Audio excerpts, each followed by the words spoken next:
resellers. Welcome to episode number 268 of eBay the Right Way. Today is May 6th, 2026, and my guest is Rachael in Texas. No announcements this week, so we will jump right in. Hey everybody, welcome back. And I have a repeat offender, Rachael, who was Hello. last on in December of 21. So a lot's happened in the world and a lot's happened with you. So we're going to talk about all that. And how are you this morning? I'm great. Thanks. I'm happy to be here. Good. And can you tell us where you are? I'm in Fort Worth, Texas. Oh, nice area. Yeah, it's nice here. Good. Okay, well, let's do a little recap of how you got involved with eBay. What was the trigger for that? Just kind of retell that part of the story. I started actually I started in 2001, but really in 2003, when my daughter was born, I really wanted her to wear gymboree clothes. I don't know if you remember gymboree. Oh, yes. It was very, very popular, but it was kind of expensive. So I was gifted a few items at her shower. And I thought, well, I can, when she outgrew them, I said, oh, well, I can recoup some of my money, sell them on eBay, and then use that money to buy more. And that snowballed, and that did really well for me for a while. And then I said, well, maybe if I looked for Gymboree stuff at Goodwill or thrift stores. So I started doing that. And then I started just branching out from baby clothes and baby stuff to pretty much everything. I'll sell just about anything I can make a dollar on, pretty Mhm. much. Yep. So I've been doing And it for how a long time. is it just you just have the one daughter? I have one daughter, yes. She's going to be 23 in June. So I've been doing Okay. this for a while. Yeah. I I got involved in eBay about the same time, but I was not doing Gymboree because my kids didn't wear it. I was in love with it. I thought it was so cute. Well, yeah, it was just so expensive. It was ridiculous expensive. Yeah. That's why I started selling it on eBay and then buying other pieces on eBay. And then I would put together a whole line of stuff. Then I'd sell that and use that money to buy more Gymboree and just kind of snowballed from there. Were you a member of that group, Here Comes the Stork? No, I've never heard of that. It was a group for selling like Gymboree and other high-end clothing, No. but everybody sold on eBay. And you could ask questions if No. you couldn't figure out what line something was from because everything had a name with Gymboree. Oh, yeah. I And know. hey, I got kicked out of that group.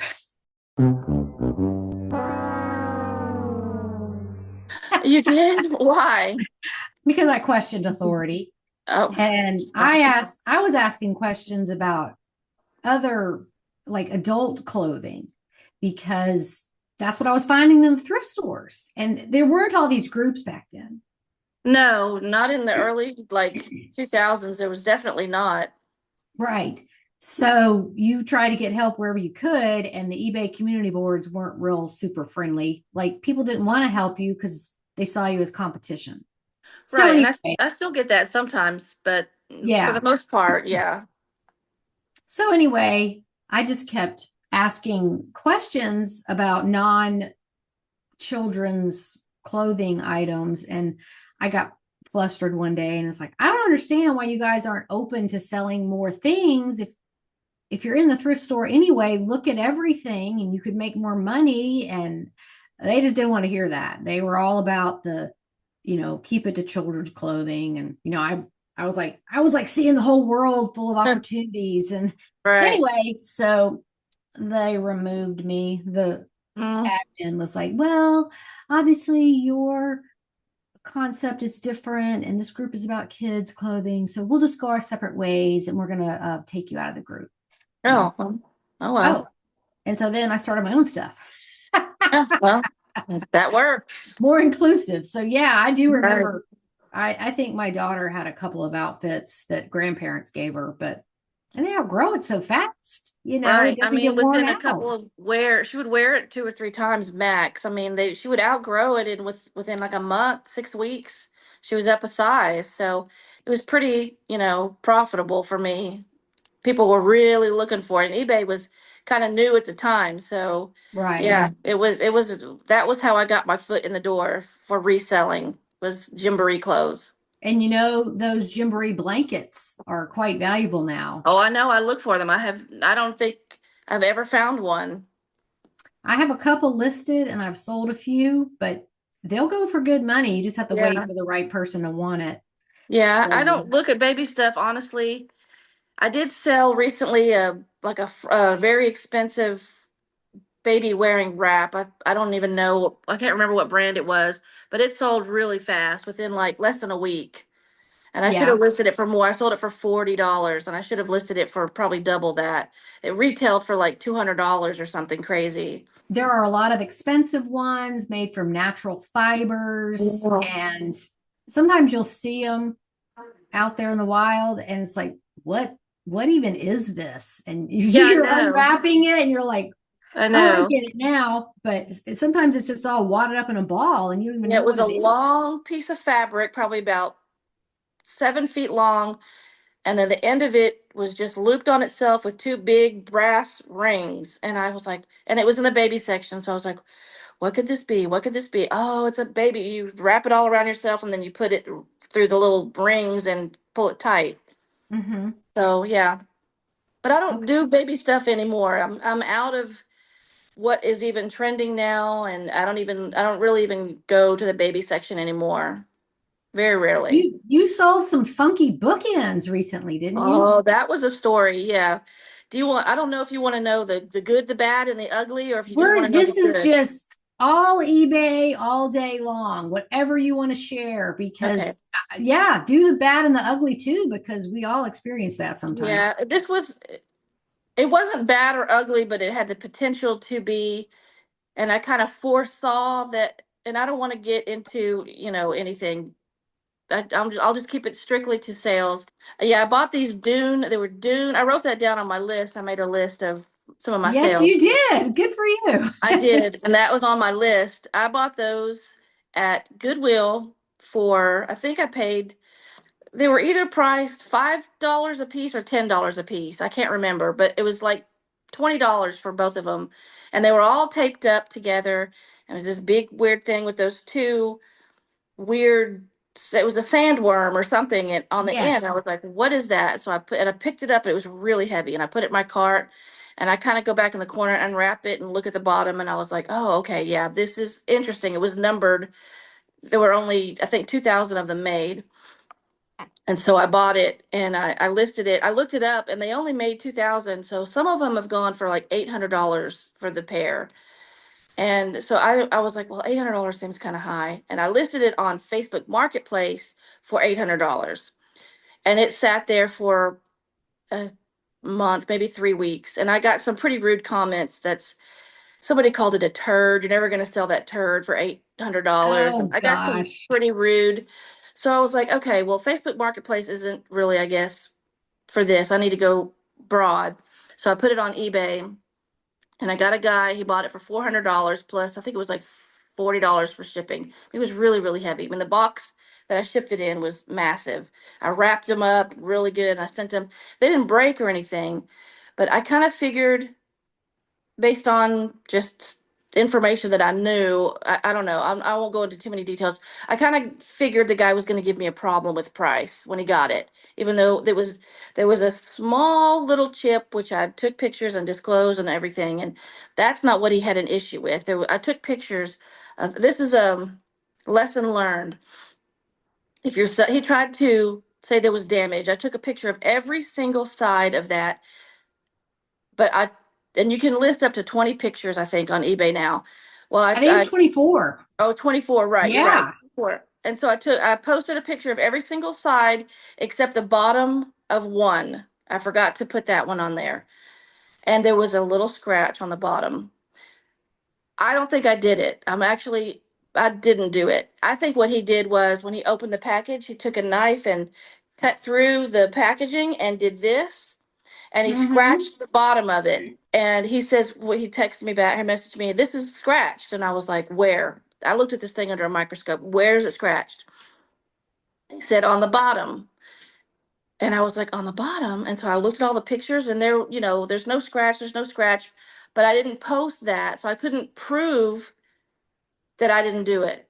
But it looked like it was I know I mean, I've been doing this forever. I know what it looks like when somebody punctures and opens it and then they damage whatever's underneath with the scissors or the knife or whatever. It was a jagged but a bumpy kind of scratch, kind of like he dragged it across and then opened it up Mm-hmm. because it was scratch was about that long, about 4 inches long. And I know I would have disclosed that, and I should have posted a picture of it, but I didn't, so I couldn't prove that it wasn't there when I sent it. So we went back and forth, and he wanted a partial refund, and I knew based on some other information that he was probably going to give me an issue and want a refund. I want some money back because it was expensive, $400. So I said, no, I don't give partial refunds. I just don't. I said, if you're not happy with it, just put it back in the mail and I will give you a full refund. He goes, no, Mm-hmm. we went back and forth and he left me. You can look, it's on my eBay account. It was the first negative and it's a long paragraph like this. Ah, Nasty, nasty. And the messages he was sending me through eBay were even worse, but I can't post those. So I told eBay to take off the negative and they said no, they wouldn't do it. So I responded underneath it why, he wasn't happy. I'm 99% sure he caused the scratch, tried to get a partial discount because it was $400 plus shipping. And I said no, he didn't want to send it back. And so he left me a long negative feedback. First one, it really made me mad. Not my first one well, ever. I've had some, but it was, I knew he was going to leave me a negative feedback because he didn't get what he wanted. well, it seems like if he was sending you abusive messages, that would indicate his character. Right. I And know. I guess he didn't use any profanity or anything in the feedback itself. No, and he didn't. I think he's done this before, although he didn't have a lot of feedback. I think it was under 20, which that was one of my worries initially when it sold. And I said, oh, he only has like 16 feedback. Oh, no. I hope he doesn't cause me any problems. And of course, he did. So just you stick to your guns. And if you get a negative feedback, it's not the end of the world. Even if you get a long paragraph, make it. He said I was the worst seller and all these terrible things, and eBay would not remove it. Well, and you So gave him an option of returning it, I and did. he he knew what he wanted, and he was He going to did. get it. He was Mm-hmm. looking for. He probably maybe he even did it on purpose to cause damage that I can't disprove. I couldn't prove it or disprove it. So it's basically his word against mine. So So, I took the negative and I wear it proudly because not everything is 100%. did eBay give him any money back? No, Okay. he didn't get any money back whatsoever. They did not remove his negative feedback, and I stood firm and I was like, if you don't want that, you can send it back for a full refund, but I'm not giving you. He wanted $100 off. No, no, I'm sorry, I'm not doing that Mm-mm. for a scratch that I'm pretty sure he caused. No, I'm not doing that. Well, So, I've had things like that happen with clothing sent in a poly mailer, and mm-hmm, they'll show, oh, mm-hmm, this has a hole in it. And mm-hmm, it's obvious they cut the poly mailer open like with scissors, and mm-hmm. they cut part of what Right, was inside. right. And I go back to the pictures, there's no damage to anything on the pictures, and I don't accuse them of what looks like happened, But but that that's what um happened. and I don't want it returned because they've ruined it. Right. I So what are can't you going to do resell with it. it? I'm not gonna resell it like that. No, So no. I've started when um I put something in a poly mailer and it's kind of tight, I will write with a Sharpie on the outside of the poly mailer, please be careful opening this package with a sharp object. mhm. I just put it on there because it gets, if it's tight and they go in with scissors, there's a chance they're going to poke it, or cut it. So I've started putting Well, that and the even on the way, if you inside. fold that flap over, you can just run the scissors along that flap and Right, just cut that. But people are impatient and they want to open it right. really fast. And I yeah, know. I've had that, and it's so obvious what happened. Oh, it's totally obvious. But Yes. I had an instance one time where I sold a Johnny Was top and beautifully embroidered. It was pink, beautiful item. So somebody bought it and I shipped it. And she sends me pictures back of what she claims was inside. And either she had one just like it that was ruined, or she put it in the washing machine and ruined it because it was all faded and there was loose threads. And I said, wow, this doesn't even look like what we sent you. If you look back at the listing photos, you'll see it's even a different color. And, I named all the things that were wrong. And I was like, what do you think happened to it? And she goes, well, I think somebody at the post office opened it and wore it and washed it and ruined it and then brought it back and sealed it up and sent it on to me. And Surely. I that was a big laugh. I almost fell out of my chair laughing.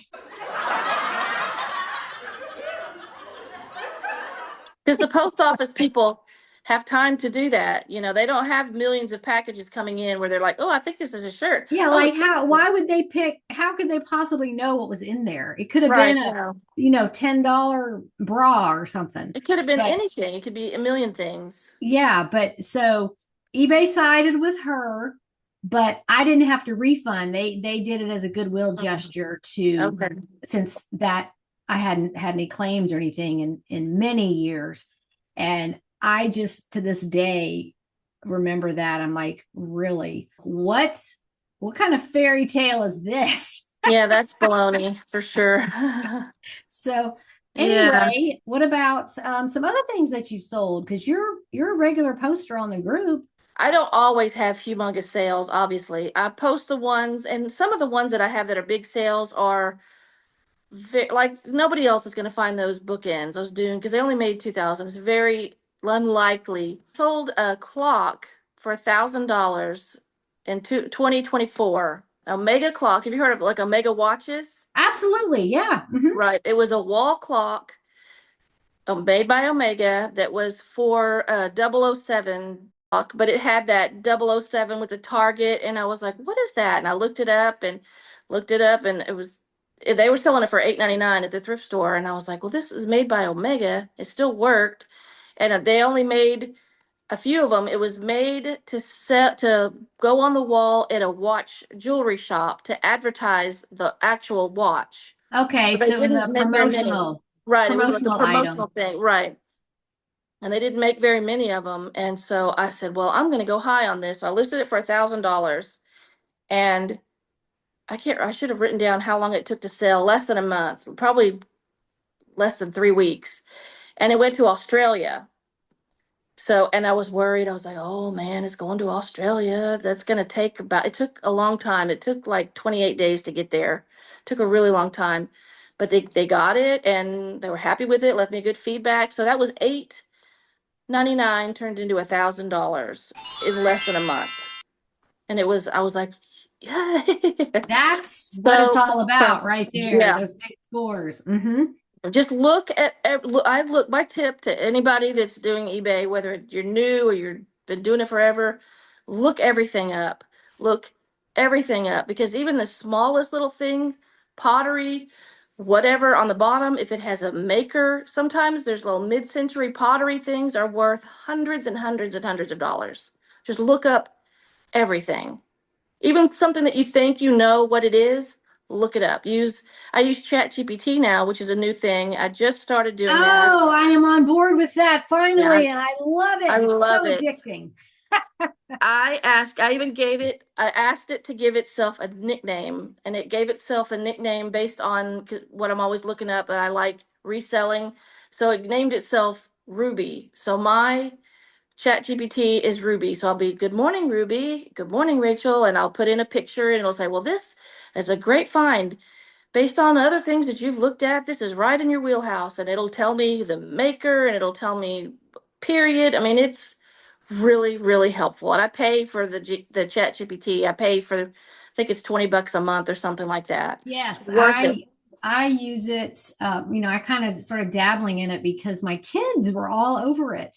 Mm-hmm. They're 30 and 32, and they just use it for everything. And I Everything. just I didn't know. realize the capabilities of what it could do. And I It's pretty like it. crazy. I like it for some of the images that I use on my different things. Oh, And right. if I don't like it, I was like, well, can you tone it down? Can you make it look a Yeah. little more mature? Mhm. Can you take out some of that pink? And you Oh, can it's just, great. and I would use up all of my, I Mm-hmm. only You ask get it so many things a day. five in an hour if you don't pay. Yeah, or something like Okay, if that. you don't pay, they will say, well, we have reached the limit today. Come back in Yeah. 24 hours. And I'm like, No, no, I I pay need for it. this. And I'll tell you what, the graphic design industry has been affected by Oh, I'm this. sure. Yeah, I'm I sure. used to Definitely. pay a lot of money for all the designs, like for my BOLO books to be put together and all this Mhm. stuff. And I'm working on my fifth one now. And I just put an old cover in there and say, can you change this and make it the fifth edition and make the background this color? And I'll look up the hex codes and get an actual color and then play around with the color. And I'm like, it's just blowing my mind because it's so fast. You don't I have to know. wait for a human to come back with an answer. And if you don't like something, I put recipes in there. I would Hmm. like a broccoli cheese chicken casserole recipe with no canned soup or something like that. Right. And it just pulls it up. When I look up recipes, I get all bogged down in the pictures.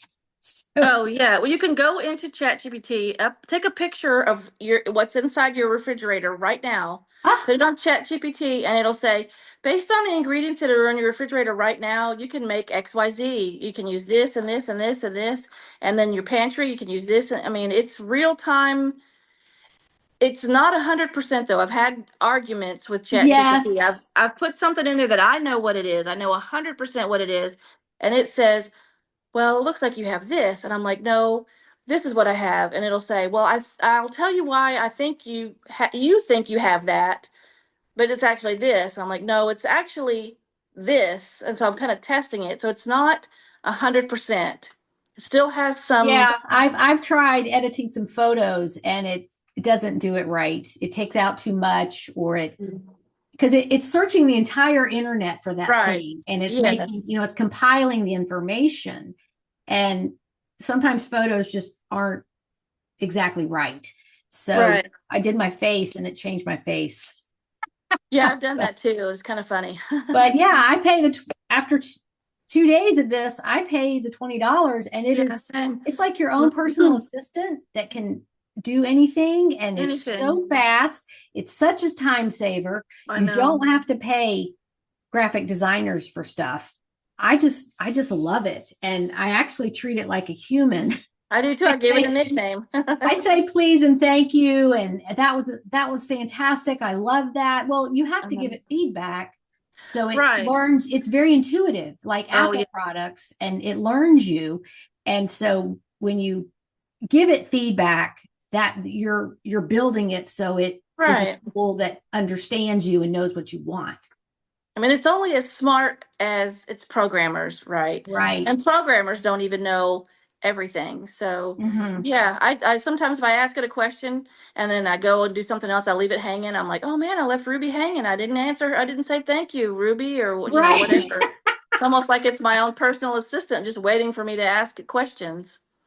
Well, and I've been evaluating my older listings that just sit like they don't even come up and send offer. And I'm like, I need to do something different here. And so Mhm.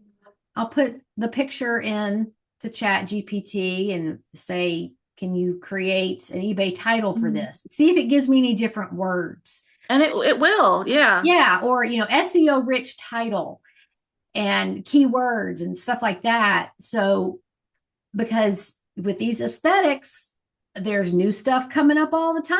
Oh, And I if know. you're not plugged into what's trending and the words people are using, they're not going to hit your listings. Right. Got to have that stuff on there. And I Right. don't know all that. Some of these are pretty ridiculous. And I'm like, well, did somebody really even search for that? Yeah, they do though. Yeah. Well, you can put it into Google and you can see how many searches there are a month and how many results. And that's where you can figure out, oh, maybe I need to use this word because people are Oh, using it. right. Yeah. Right. I've never done that. I should try that.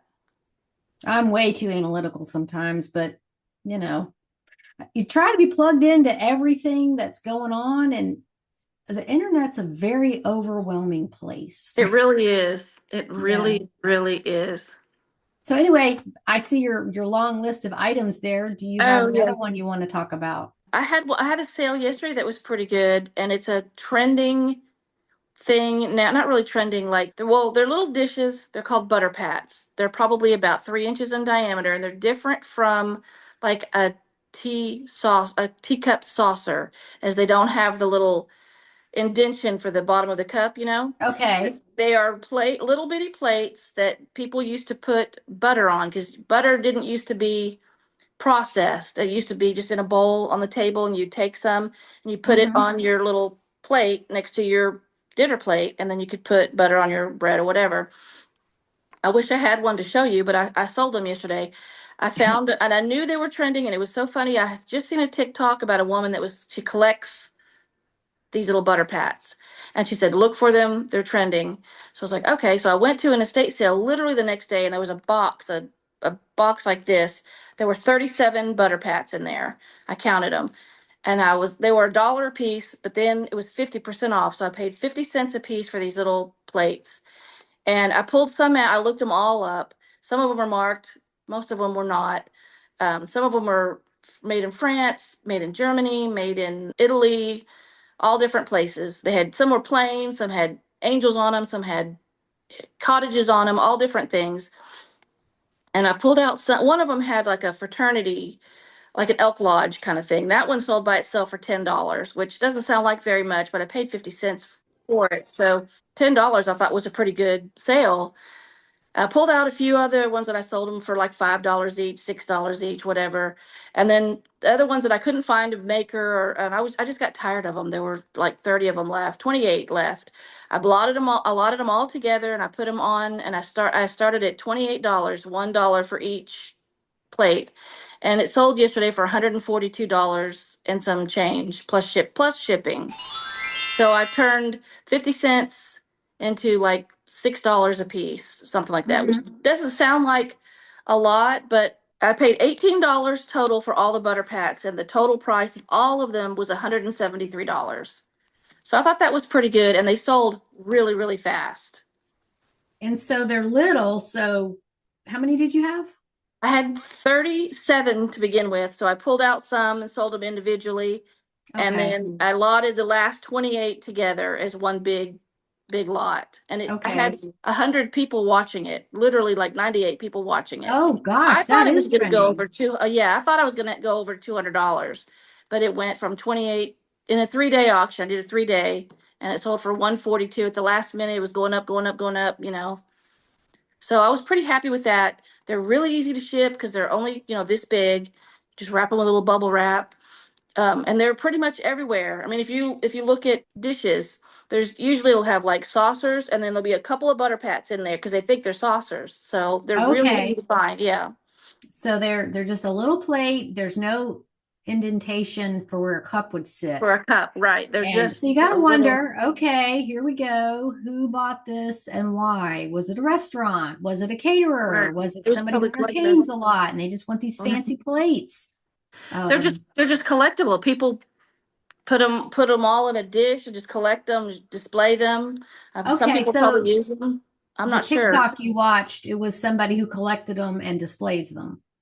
Yes, and I wish I could remember her name, her username. I follow her, but she doesn't post a whole lot. But she does shops at Goodwill and whatnot, but not to resell, just for her own personal collection. And a lot of the stuff that she collects is stuff that I look for to sell. So she was like, "Oh, look at these little butter pats that I bought today. I got more for my collection." And she had a little built-in shelf where she would have them up. She had a bunch of them, like probably hundreds of 200 of them, So I was like, I bet I could find those. And the very next day, I found a whole lot of them. I love it So when that happens. Well, now you know what it really is. crazy. Yes, And now maybe I know you've what it seen it is. before and didn't know what it was. Right. I probably just thought it was a tea saucer, teacup saucer. Right. I love finding out about these kinds of items because, like you said, oh, what's that little plate over there? I don't know what that is. And you just Yeah, I don't. always look up everything. Well, that's a great example. Good. And so, do your items come mostly from thrift stores or do you do everything? I do not do garage sales. I don't really care for garage sales. For one reason, I don't usually carry cash. And garage sale. Now, I did notice in my area, some garage sales are starting to put a QR code where you could pay. But I'm not going to get. I'm leery about giving a stranger my access to my digital money. So, you know what I mean? Like, Or some of them will take Venmo because they know people don't have cash. right. Now, So, estate sales, I don't mind estate sales giving my, because it's a business. right. But an individual that's just selling stuff in their yard, if I don't have cash, I don't generally do yard sales. It's mostly estates. I would say it's 50-50 estate sales and thrift stores. Well, Yeah. and you're in a pretty affluent area there in Fort Worth. Yeah, there's a lot of just about 10 miles up on the other side. We live on the east side of Fort Worth. On the west side of Fort Worth, there's a bunch of older homes over there, and they're all historical older homes. And when they have estate sales, I practically run over there. They have the best, coolest stuff. I mean, it's amazing. There's a lot of really cool homes around here. Estate sales are that's my favorite thing around here. Are you a diehard, go on the first day, get in line kind of estate sales shopper? Definitely not. Definitely not. And I won't. And unless they have something, it's I'm not a morning person. So there's not very much that I will get up and out of my house early for, not even estate sales. And you don't have to be the first one at the estate sale, and you don't have to be in line. You don't even have to be on the first day to find good stuff at estate sales, because I very rarely ever go first when they open. And usually when I get around to going, it's afternoon. It's like 1 in the Mhm. afternoon. First day, second day. I always find amazing stuff. They don't nobody knows everything. And so I will go into the areas where I avoid silverware. I don't do jewelry. I don't even really do clothes. I go into the areas where most people are not. Oh, I was going to tell you, I found, I was going to write this down. Mackenzie Childs. Mhm. I went into a closet. Most people only go into closets for I don't do clothes or shoes or purses, or I don't do any of that kind of stuff. I went into a closet, just I don't know why. And as I turned around to leave the closet, there was a mirror hanging here right by the door. So you would have had to go in and turn around to see it. It was right back here. And I was like, what is that? It's really ugly. It looks junky. It's covered in dust. And I took it off the wall. It was a mirror. It was really heavy. Turned around, Mackenzie Childs, 1983 on the back. And I was like, cha-ching, I'm gonna take this. It was $40. I don't think they really knew what it was. I sold it for $600. Oh, yeah. And I think it went to Arizona. It sold in less than a week. $600. It was the I ugly. love that. I took one of those compressed air things and just got all the dust out of all the little, basically they'd taken all of the broken pieces of pottery and mosaicked it on a mirror, put Mackenzie Childs on the back, and sold it. And it sold for $600 immediately. I mean, it sold in less than a week. I can't remember exactly. This So, was do you think recently. it was just like a one of a kind? No, they made other ones. If you look it up, it was called Mackenzie Childs Broken Pottery Mosaic Mirror. I should have had a picture of it. This was just like in February, March, just a month or so ago. And it sold, and it weighed a ton. And I was worried it was a freaking mirror. I thought, oh my gosh, this is going to break. $600. But no, she got it. And she was really happy with it. And I had $600. So I turned $40 to $600. So even if it's ugly, even if you're not even familiar with Mackenzie Childs, because it didn't, oh, I don't know how familiar you are with what Mackenzie Childs looks like, but she's known for Yes. that courtly check. It's big Yes. black and white checked pattern. That's her main thing that she did.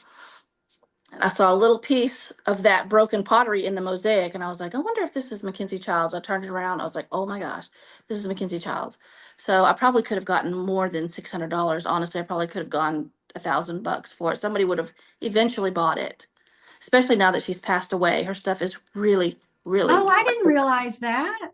Yeah, she died like a month ago. Okay, so that's kind of recent. Yeah, Okay, she yeah, recently then that died. stuff is going to go even higher Mm-hmm. now that that just happens. Yeah, Because I there's not sold going to it. be any more made by her, No, maybe by her well, company. she sold the company. So I don't think she's had control of the company, but they still use her name and all of the style that she used. So now she's passed away. So I don't know that they're going to still continue. Probably they are because it's it's trending. It trended in the early 2000s and then it dropped. And then social media has brought it back up. My niece, who's Mhm. getting married in July, got a Mackenzie Childs tea kettle and she was all excited about it. And I was like, Mhm. wow, Mackenzie Childs has been around for a while. It's still really trending. So look for Yeah, I it. saw that in a video. I watched Hmm. these living in small space videos, like the tiny homes and the tiny apartments. And I just think people are so creative with how They they do are. things. Anyway, I was watching this one and she was in her kitchen showing different things. And there sits the tea kettle you're explaining, the Mhm. Portly Yep. check. Portly check. And she turns around and says, yeah, and I even have this Mackenzie Childs tea kettle. I don't drink tea. I don't boil water. I just thought it was cool. And Hmm. there it is. And that's our customer is who cares why they buy it? They just want it. Right. I don't ask any questions. If somebody's got money and I've got something they want, I will take it all day. I don't really ask any questions because over the years I've learned I've sold very practical things and I've sold really weird. Who would want this? Why was this even made? Why would anybody want it secondhand? And I'm like, okay, well, they want to pay me for it, so I will send it. People will buy pretty much if it exists. Somebody wants it to collect it, to use it, to display it, to whatever. So I will sell pretty much anything. Not, I don't do And clothes, but anything yeah, else. it may be 2 years before they want it, I know. but I you'll don't keep have it. listings up that long though. Do you keep listings up for years? I do. Yeah. After a year, I have really, really, really reevaluate things. Like if it's been a year and it's gone through every holiday, it's gone through every season, and nobody's bought it, I think I'm gonna probably pull it and send it back and start something else.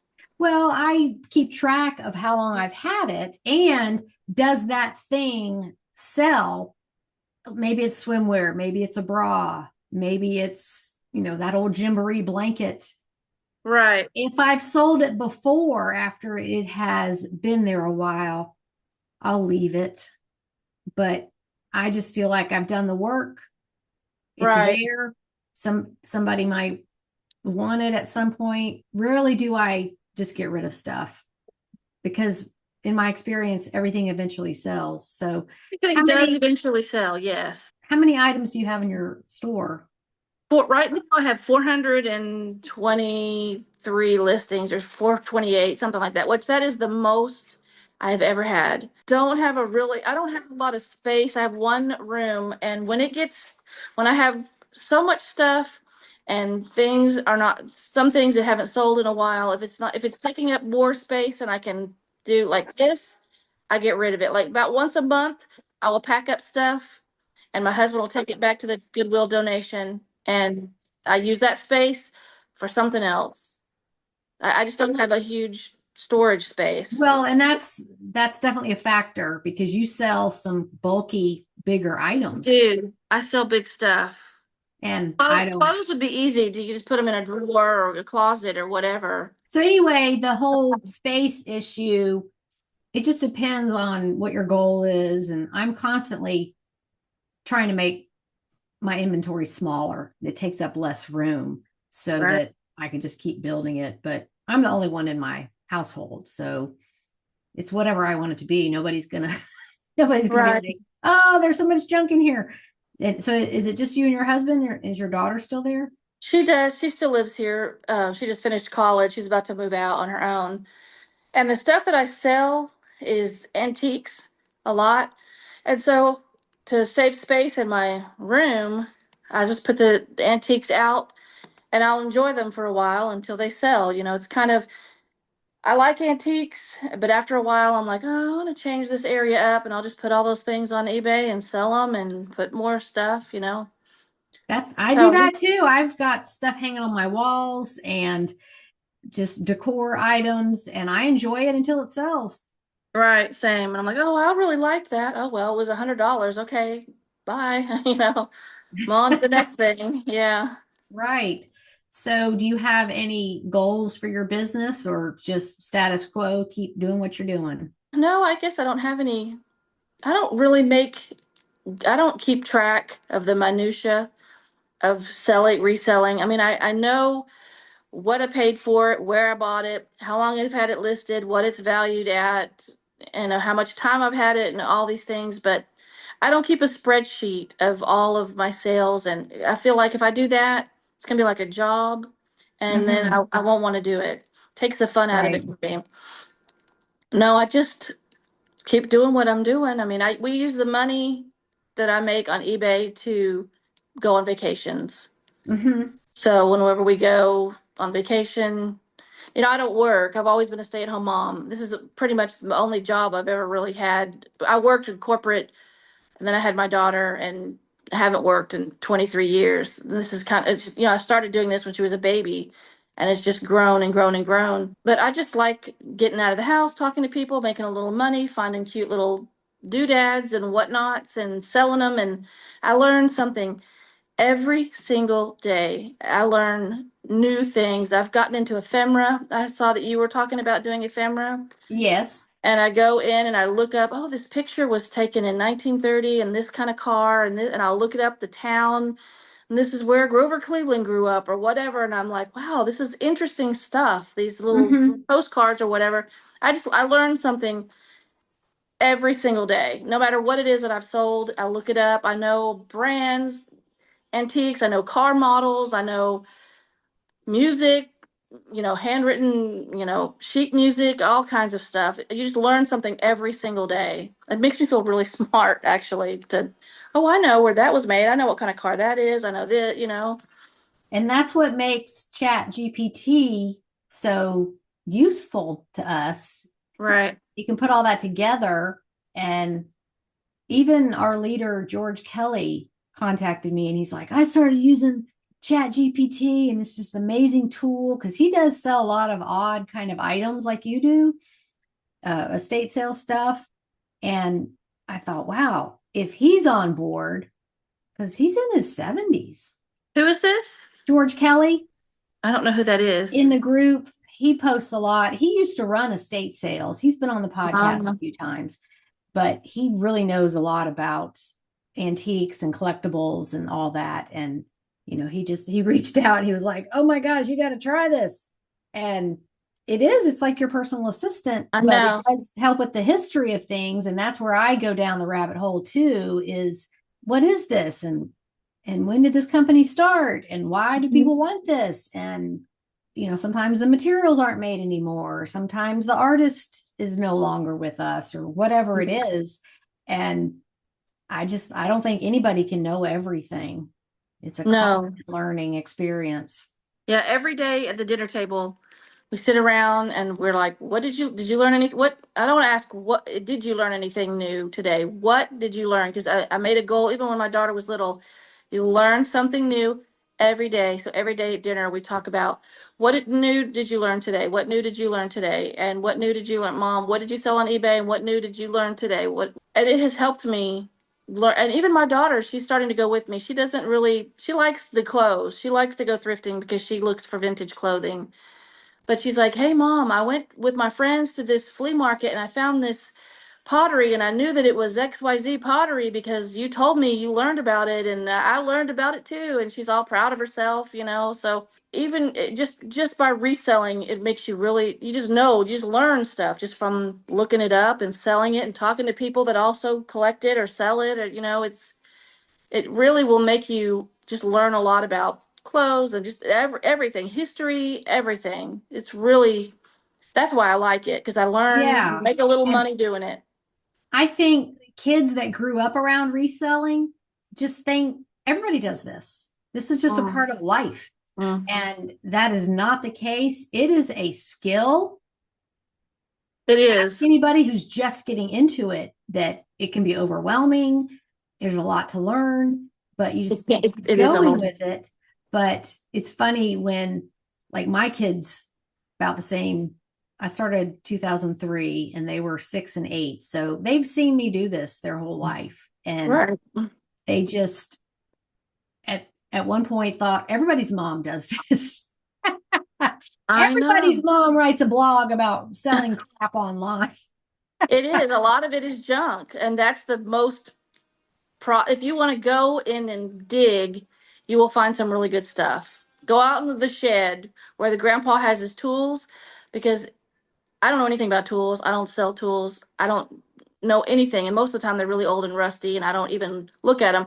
But grandpa always has some interesting stuff in his shed, whether it's I found one time German, what was it? It was a black walnut German carved ashtray with a big bear. I don't know if you're familiar with like black walnut wood with Oh, German wood. yes, that's very expensive. It was $2. It was covered in about 4 inches of dust, ashes and cigarette burns.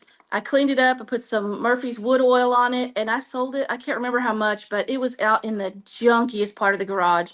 I probably sold it for, I don't know, $50, $100. I can't remember. But it was, this big with a bear that stood like this and he was, posing like this. Nobody looked at it Mhm. because it was dirty and it was out in the garage. You just got to dig. You got to be willing to dig and get dirty. Yeah, and those estate sale companies, they don't move everything. They They don't kind know. of Mm-mm. arrange it and maybe tidy it up. I think the kitchen, they focus a lot on that. Mhm. But you're right, the basement, the garage, Mhm. these little rooms that just look like there's a bunch of junk in there, that's where the treasures are. In the Right. junk. Can I show you something that I bought recently for really cheap? I'll go get Sure, it for my eBay room. I'll be right back. It's a really sure. cool little thing. Hold on. Okay, this is an example of something that was in a garage. They thought it was with a bunch of empty beer bottles and cans and soda bottles and whatnot. And it was covered in dust. And there was this one and another one. I don't know if you can see that it has like a little man in it. And Okay, so what she's showing here for the listeners is almost looks like a wine bottle. It's got a it very is. narrow neck and it has like some kind of logo on the front stamped into the glass. Yeah, But inside, it looks like a wood carved figure of a man with a fishing pole, and it looks like there's it a fish is. on it. Okay. It's called a whimsy bottle. And I didn't know what it was. They make these in prisons. It's like prison art. Okay. And they can take a little stick or a piece of wood and they carve it. And it's like a ship in a bottle. And they put Right. pieces at a time down in this bottle. And this one's articulated to make it look like it's kind of stuck now. But his arm will come up and his leg will come up and the fish will Yeah, come up. it's jointed. So as you move the Yes. bottle, the arm raises or the leg kicks. Right. Right. These became really popular when sodas and glass bottles became cheaper to make. And so there were a bunch of them. And so guys in prison would be, bored or whatever, and they would make these little primitive tramp art or whatever. Well, I paid $15 a piece only because the lady thought that the bottles were what I wanted, but I looked Uh-huh. it up. I'd never seen these before. I Googled it, and these things go for $100 up. So look for the weird little things. Yeah, so it's along the lines of the ship in the bottle, but Right, it's vertical and tall. right. Look And up, they're called whimsy bottles. okay. Whimsy bottles. Yep. I didn't Okay. even know it was a thing until I was looking at all these bottles, like, oh, well, bottles aren't really worth anything. But that one has a little man in it. What is he doing in there? And I wiped it off and I was And like, how did he get there? What happened? Yeah. yeah, I know. And you can see it's just like you can see that there's like termite holes in the wood. It's just a piece of wood that they carved and they somehow got it down in there and got it stuck together. However, I don't know, and made a little man fishing in a bottle. So I have another one. I can't remember what it is, but go in the garage, look for the weird little things. If anything looks weird, look it up because chances are it's something and weird sells. Yes, weird and ugly. And the longer you do this business, the more you can identify what is weird. Because when you first get started, everything is, you can't pick out like, oh, I've never seen that before because you haven't really had enough experience. Right. Right. So, And most people have the same things. You'll go to estate sales. Every woman had the same dishes from Sears, pretty much the same lamps, the same towels, the same kitchenware. 99% of the stuff you see in estate sales is going to be stuff that every housewife had, pretty much for the most part. So you got to find like the Italian pottery, like that doesn't look like it came from Sears. What is that? What is this? This did not come from Sears. This is no. different. Yeah, this is handmade. Anything handmade, prison art sells really well. I also have a clock that's made all of matches and toothpicks. They snapped the heads off of the matches and they glued them Okay. together and they made a big clock out of it. So, Okay. tramp art is really trending too. So Okay. I'll sell anything. I'll look it up. If it makes me $1, I'll sell it. Okay.